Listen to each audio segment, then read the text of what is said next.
Friends, આજે આપણે methods of પ્રોગ્રામિંગની અંદર લાસ્ટ ટાઈમ આપણે જોયું હતું કે નંબર 1 મેથડ હતી જે આપણે સ્ટ્રેટ રેશિયો જોયું હતું. સેકન્ડ નંબર જોઈશું મેક્સ સિટિંગ, બરાબર.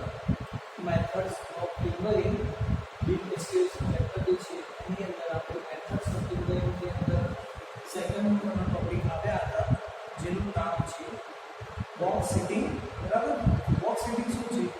બોક્સ સિટિંગ એટલે આ એક પ્રકારની ફિંગરિંગ માટેની મેથડ છે જેની અંદર લૂઝમાંથી જે હોય છે એ જડી પરથી વધારે હોય છે કે આપણે જ્યારે સિલેક્શન કરતા હોઈએ છીએ એ વખતે આપણું જે પૂરા કામ છે એ આજુબાજુની જે સોઇલ છે એ વારંવાર અંદરની તરફ પડી જતી હોય છે.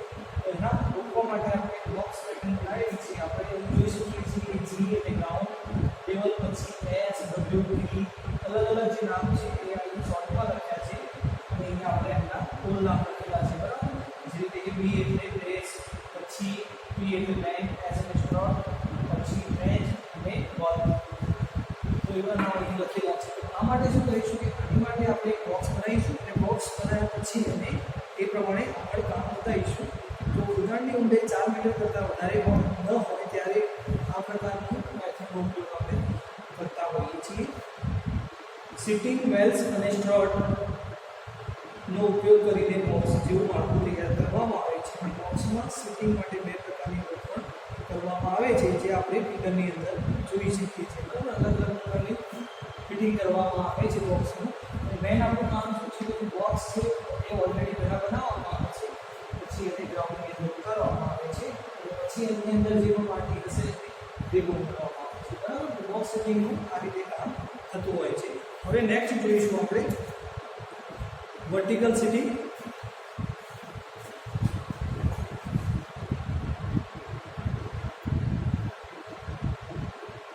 હવે નેક્સ્ટ આવશે આપણું વર્ટિકલ સિટિંગ. વર્ટિકલ સિટિંગની જે મેથડ છે એની અંદર આ રીતે સ્ટેપ પાડવામાં આવે છે, બરાબર. તો સૌપ્રથમ ફિગર તરફ જઈએ તો ફિગરની અંદર વર્ટિકલ સિટિંગ ક્યાં છે? આ જે છે એને કહીશું વર્ટિકલ સિટિંગ, બરાબર. તો નોર્મલી આ જે કામ છે એ ઓછી જમીનની અંદર કરવામાં આવતું હોય છે જ્યારે આપણી સોફ્ટ સોઇલ હોય એ વખતે, અને એની ઊંડાઈ જે હોય છે એ 10 મીટરથી વધારે ન હોવી જોઈએ.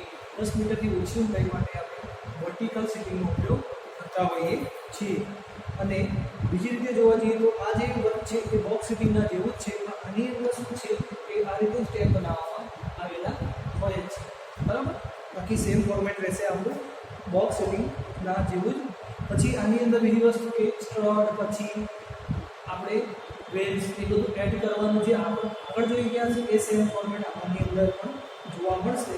અને આની અંદર 3 થી 4 મીટરની ઊંડાઈ આપણે ઓફસેટ મૂકતા હોઈએ છીએ. જે ઓફસેટ આપણને જોવા મળે છે એ 3 to 4 મીટરની ડેપ્થે આપણે એક ઓફસેટ મૂકતા હોઈએ છીએ.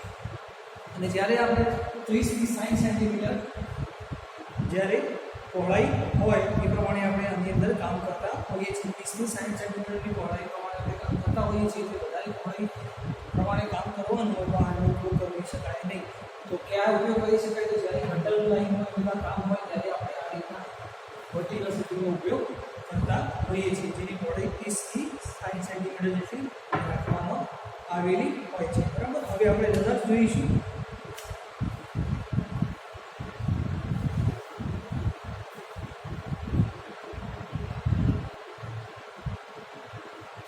હવે આપણે રનર્સ વિશે જોઈશું. તો રનર્સ શું હોય છે? તો રનર્સની વાત કરીએ તો નીચેના ભાગે આપણને શૂ લગાડેલી હોય છે, બરાબર. બાકીનું જે ફોર્મેટ છે સેમ રહેશે. સ્ટ્રટ, પછી વેલ્સ બધું સરખું જ રહેશે. બીજી વસ્તુ એવી જે રનર્સ છે એ ઓછી જમીનની અંદર એડ કરવામાં આવતી, સોફ્ટ સોઇલની અંદર આપણે એડ કરતા હોઈએ છીએ અને એને હેમર વડે એના ઉપર લોડ આપવામાં આવે છે. જેની 30 સેન્ટીમીટર સુધીની આપણે એડ કરી શકીએ છીએ ગ્રાઉન્ડની અંદર, બરાબર, હેમર દ્વારા. રનરનું કામ શું છે? નીચે આપણે શૂ લગાડેલા હોય છે, શૂના અંદરથી શું છે ઇઝીલી ગ્રાઉન્ડની અંદર એડ થશે. એની હાઈટ જે હોય છે 30 સેન્ટીમીટર સુધી એડ કરવામાં આવે છે અને એડ કરવા માટે આપણે હેમરનો ઉપયોગ કરતા હોઈએ છીએ. એક્ઝામની અંદર જો તમને ફિગર પૂછાય તો તમારે આ રીતની ફિગર ડ્રો કરવાની રહેશે, બરાબર. હવે લાસ્ટ જે છે આપણું સીટ પાઇપ. તો સીટ પાઇપની અંદર જોઈએ તો સીટ પાઇપની અંદર આપણને એમ કીધું છે કે કઈ કઈ પરિસ્થિતિમાં આપણે એને વાપરવી જોઈએ. તો જ્યારે વિશાળ એરિયામાં ખોદકામ કરવાનું હોય ત્યારે આપણે સીટ પાઇપનો ઉપયોગ કરતા હોઈએ. સીટ પાઇપ એટલે કે આ રીતે એટલે બલ્બમાં આપણે સીટનો ઉપયોગ કરતા હોઈએ છીએ, તો એને સીટ પાઇપિંગ કહેવામાં આવે છે. બરાબર. પછી છે ખોદાણની ઊંડાઈ આપણે 10 મીટર કરતાં વધારે હોવી જોઈએ. એટલે કે નોર્મલી સીટ પાઇપ એટલે પાઇપ એટલે શું થશે કે આપણું ફાઉન્ડેશનનો એક ભાગ બનશે. બરાબર. એટલે એને વધારે ઊંડાઈ સુધી એડ કરવામાં આવે છે. ખોદાણની માટી લૂઝ હોવી જોઈએ, જે જગ્યાએ આપણે સીટ પાઇપિંગ કરવાનું હોય એની માટી લૂઝ હોવી જોઈએ. પછી ખાઈની પહોળાઈ વધારે હોવી જોઈએ. ખોદાણ દરમિયાન જમીનમાંથી પાણી નીકળતું હોવું જોઈએ. એટલે પાણી નીકળવું એટલા માટે કીધું છે કે અમુક ડેપ્થ સુધી આપણે જ્યારે એક્સકેવેશન કરીશું પછી ગ્રાઉન્ડ વોટર તમને ત્યાં જોવા મળશે. ગ્રાઉન્ડ વોટર ત્યારે જ મળે જ્યારે આપણે મેક્સિમમ ડેપ્થ સુધી ખોદાણ કર્યું હોય ત્યારે. હવે સીટ પાઇપના બે પ્રકાર છે, એક છે નોર્મલ એટલે કે વુડનમાં આવે છે એ, અને બીજી છે સ્ટીલ સીટ પાઇપ. વુડનની જે હોય છે એને આપણે વધારેમાં વધારે 10 મીટર સુધી ઉતારી શકીએ છીએ ગ્રાઉન્ડની અંદર, જ્યારે સ્ટીલની જે સીટ પાઇપ છે એ 30 મીટર 30 મીટર સુધી આપણે ગ્રાઉન્ડની અંદર ઉતારતા હોઈએ છીએ. બરાબર. હવે આપણે આગળ જોઈશું precaution to be taken during timbering. બરાબર. ટિમ્બરિંગ દરમિયાન લેવાની કાળજીઓ કઈ કઈ છે તો એ આપણે જોઈએ.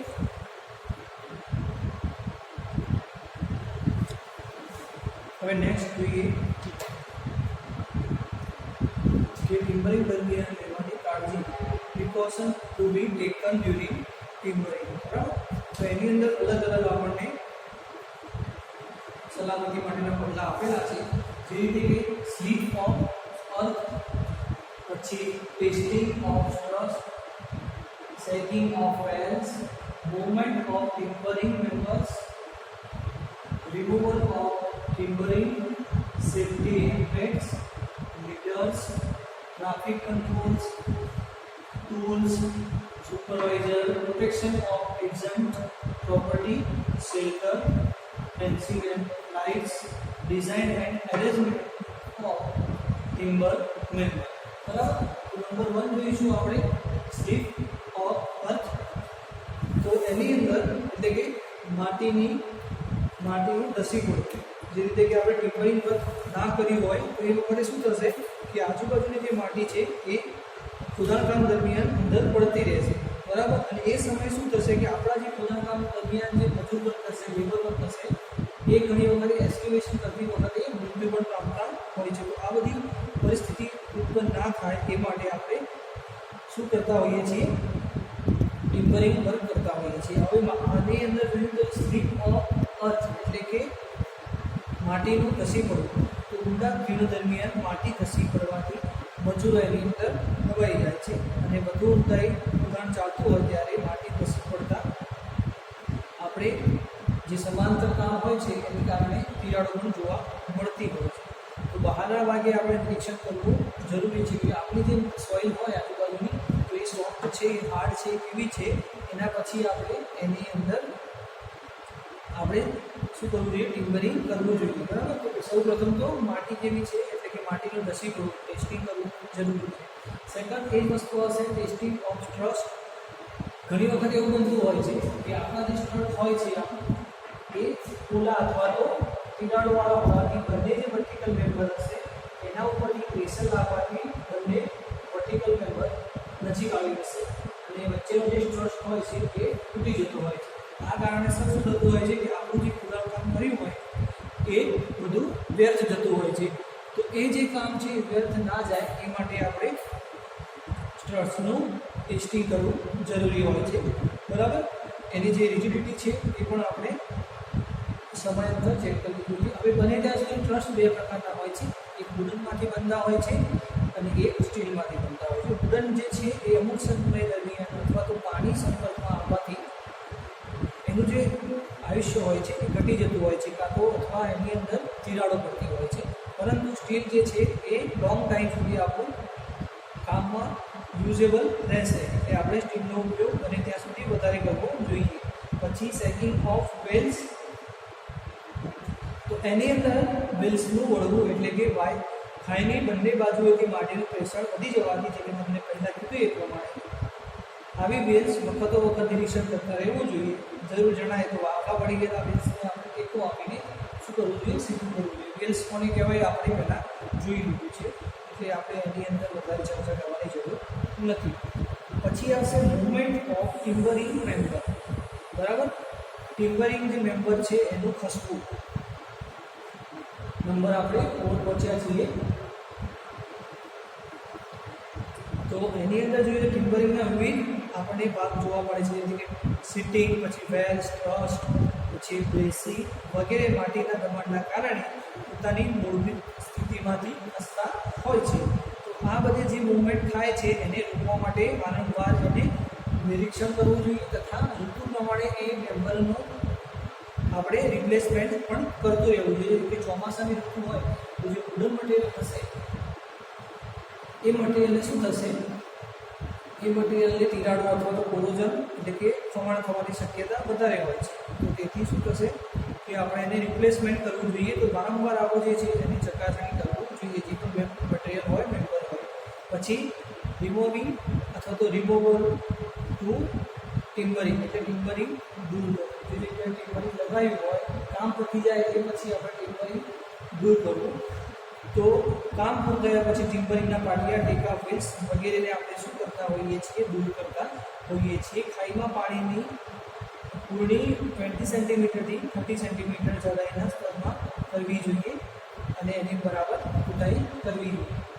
આ જે સિમ્પલ મેથડ છે. કામ પતી ગયા પછી આપણે એને જોવું કરતા હોઈએ છીએ. પછી આવશે સેફ્ટી હેલ્મેટ. એટલે કે આગળ જે કામ કરીએ છીએ એના માટે સૌપ્રથમ સેફ્ટી જરૂરી છે. એક છે ઇન્સ્પેક્શન અને બીજી સેફ્ટી. આ દરેક કામ માટે ઇમ્પોર્ટન્ટ છે. તો સેફ્ટીની વાત કરીએ તો જો ખાઈમાં ખોદાણકામ દરમિયાન પથ્થર, લાકડા કે અલગ અલગ મટીરિયલ આપણને જોવા મળતા હોય તો જે તે વખતે આપણે ખોદાણકામ થતું હોય વખતે આપણા જે પણ લેબર છે એમને ડિસ્ટર્બન્સ અથવા તો એમના માથા ઉપર અથવા પગ ઉપર કોઈ પણ જગ્યાએ એ પ્રકારના પથ્થર અથવા લાકડા ના પડે અને એમને ઈજા ના થાય એ માટે આપણે સેફ્ટી માટે હેલ્મેટ અને શૂઝ પણ પહેરતા હોઈએ છીએ. પછી લીડર્સ, તો જેને આપણે નિશાની તરીકે ઓળખતા હોઈએ છીએ. તો આકસ્મિક વખતે મજૂરોને ખાઈમાંથી બહાર નીકળવા માટે એક એક્સ્ટ્રા લીડરનો ઉપયોગ હોવો જોઈએ. જે કામ થાય છે તો બરાબર છે, પણ ઇમરજન્સી દરમિયાન અથવા તો જે જગ્યાએ આપણે કામ કરી રહ્યા છીએ ત્યાં અચાનક પાણી વોટર ટેબલ ઊંચું હોવાથી, પાણી આવવાથી અથવા તો કોઈ પણ કારણોસર એમને ઇમરજન્સીમાં બહાર નીકળવું હોય તો એ માટે એક લીડર એટલે કે નિશાનીની પણ રિક્વાયરમેન્ટ હોવી જોઈએ. પછી આવશે ટ્રાફિક કંટ્રોલ. ટ્રાફિક કંટ્રોલની અંદર જોઈએ તો ખાઈની દારે પાસેથી ટ્રકો, વેગનો વગેરે અવરજવર કરતું હોય છે.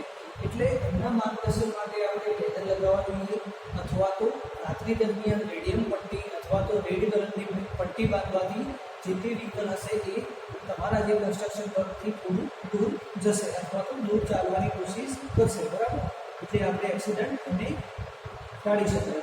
પછી આવશે ટૂલ્સ. તો ટૂલ્સની અંદર વાત કરીએ તો મજૂરોને યોગ્ય સાધનો પૂરા પાડવા જોઈએ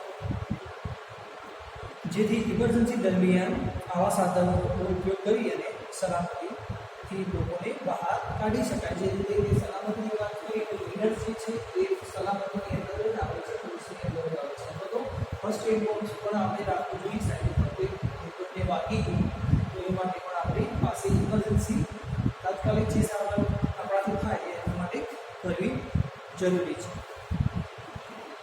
પછી આવશે સુપરવાઇઝર. હવે મેન જે કામ છે એ હોય છે સુપરવાઇઝર. કેમ કે કોઈ પણ જગ્યાએ કઈ પ્રકારનું કામ કરવું, કેટલી ખુદાઈ કરવી, કયા પ્રકારના આપણે મેમ્બર, ટ્રસ્ટ મેમ્બર અથવા ટિમ્બરિંગ માટે મટીરિયલ વાપરવું, એ બધું સુપરવાઇઝરનું કામ હોય છે. તો સુપરવાઇઝરની જવાબદારી હંમેશા વધારે હોય છે. એને કોઈ પણ કામ થતું હોય તો એની અંદર સૌથી મોટો ભાગ સુપરવાઇઝરનો હોય છે. તો એના વિશે જોઈએ તો ખાઈમાં કામ કરતા મજૂરો ઉપર દેખરેખ રાખવા માટે સુપરવાઇઝરની રિક્વાયરમેન્ટ હોય છે અને ખાઈમાં એટલા મજૂરોને જવા દેવામાં આવે છે. સુપરવાઇઝર શું કરશે કે જે બી માણસ કામ કરે છે ખાઈની અંદર તો એના સુપરવિઝન માટે આપણે સુપરવાઇઝરની જરૂર પડતી હોય છે. પછી આવશે કે પ્રોટેક્શન ઓફ એડજન્સ પ્રોપર્ટી, એટલે કે આજુબાજુની મિલકતની જાળવણી. એટલે કે જ્યારે આપણે આ બધા કામ કરતા હોઈશું તો એટલે એવું જરૂરી નથી કે આપણે ગ્રાઉન્ડ જે જગ્યાએ ઓપન ગ્રાઉન્ડ હોય અથવા તો એ જગ્યાએ કામ કરતા હોય. ઘણી વખતે આપણે બાજુમાં પ્રોપર્ટી હોય, મકાન હોય, સ્કૂલ હોય, બિલ્ડિંગ કોઈ પણ પ્રોપર્ટી હોય, એ વખતે આપણે બાજુની સરફેસ ઉપર કામ કરવાનું હોય તો એ વખતે આપણે શું કરવું જોઈએ સલામતી માટે? તો જો ખોદાણને લીધે આસપાસના બિલ્ડિંગના પાયાને અસલામત બની જાય તો બિલ્ડર કામ ચલાવને ટેકો આપી અને સલામત કરવું જોઈએ. સૌપ્રથમ તો આપણે એમ જ કીધું છે કે જે જગ્યાએ આપણે કામ કરી રહ્યા હોય આજુબાજુ જે બિલ્ડિંગ હોય અથવા તો કોમ્પિટિશન હોય એ તૂટવાની શક્યતા હોય જ્યારે આપણે આ કામ કરી રહ્યા છીએ એ દરમિયાન. તો સૌપ્રથમ આપણું કામ એ રહેશે કે આપણું કામ એ જે સપોર્ટ છે એને મજબૂત બનાવવાનું અને પછી આપણે આપણું કામ કરવાનું રહેશે. બરાબર? ઘણી વખત તમે જોયું હોય તો મોટી સ્ટોરી બિલ્ડિંગના બાજુમાં એક્સકેવેશનનું કામ થતું હોય તો એને એડવાન્સમાં સપોર્ટ આપવામાં આવે છે. બરાબર? જેથી એના ફાઉન્ડેશન અથવા બિલ્ડિંગ ઉપર કોઈ પણ જાતની અસર ના થાય. પછી આવશે શેલ્ટર, એટલે કે વિશ્રામ સ્થાન. હવે ખાઈમાંથી જે કામ કરીને લોકો બહાર નીકળ્યા હશે અથવા તો જે મજૂર વર્ગ કામ કરે છે એ માટે નજીકમાં વિશ્રામ ગૃહની વ્યવસ્થા હોવી જોઈએ અને એમને અમુક સમય સુધી આરામ કરવો દેવો જોઈએ, કેમ કે એ બહુ જ કામ કરતા હોય છે તો એમને આરામ પછી પણ ફરીથી કામ કરવાનું હોય. તો જો એમને વ્યવસ્થિત આરામ નહીં મળે તો આપણને જે આઉટપુટ જોઈએ છે જે સમય દરમિયાન આપણે કામ કરવાનું છે એટલા સમય દરમિયાન આપણે કામ કરવું નહીં થાય. તો બેટર છે કે આપણે એમની રિક્વાયરમેન્ટ પ્રમાણે આરામ અને કામ એમને કરાવતા રહીએ. પછી આવશે ફેન્સિંગ અને લાઇટ્સ. હવે એક આ વસ્તુ પણ બહુ કામની છે જે આપણે હાલના તો જગ્યાએ કન્સ્ટ્રક્શન ચાલતું હોય, કન્સ્ટ્રક્શન વર્કની વાત છે, ટિમ્બરિંગો છે તો એ જગ્યાએ આપણને જોવા મળશે.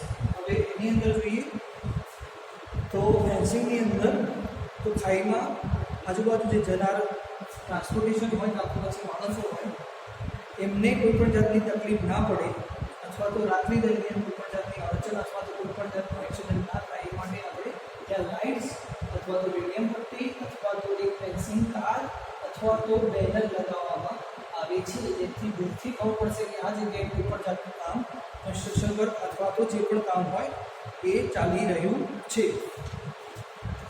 પછી આવશે લાસ્ટ ટોપિક આપણો આની અંદર design and arrangement of timbers member, એટલે કે ટિમ્બરિંગના મેમ્બરની ડિઝાઇન અને ગોઠવણી.